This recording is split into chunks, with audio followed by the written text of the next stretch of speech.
Yesu ashimwe inshuti mukunzi kuba dukurikirana ijwi rikumva ni Prophet Albert Ishengero ni United Pentecostal Church Kigobe dukorera hano kuri Centre de Formation Professionnelle Kigobe. Ndagutumiriye rero kuza amasengesho akomeye umugishwa ibitangaza y'inshuro zidasanzwe. Imisi yose kuwa mbere turasenga guhera saa 8 kugeza saa 11 tuba turi muri petite salle hano mu kino kibanza nyene. Imisi yose kuwa kabiri guhera saa 10 gushika saa 11 production wanje na adoration utaza no guhimbaza Imana. Turaguha ikaze, turagutumiriye ubane natwe. Imisi yose kuwa gatatu tuba dufise mercredi miracle, mercredi prophétique, mercredi spécial, mercredi de témoignage.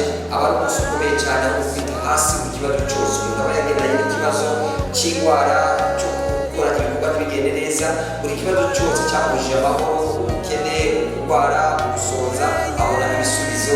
Abari amasengesho ari authentique et précise. Imisi yose kuwa gatatu naho tugatangura saa 3 ya gatondo. Kuwa kane n'abakeneye gukora n'umugishwa asaba rendez-vous.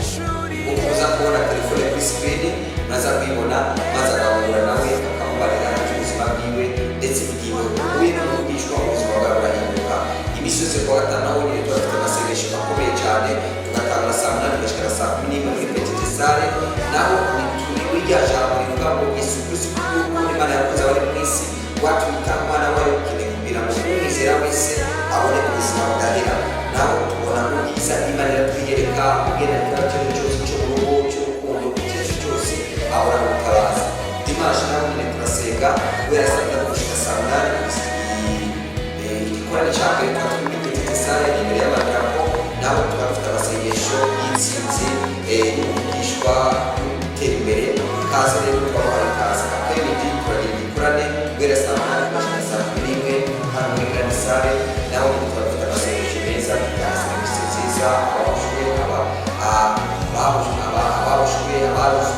abakora ibintu bigeze neza, abamutabazi. Dufite intare nyinshi, abageneye diyabete bagakira, abageneye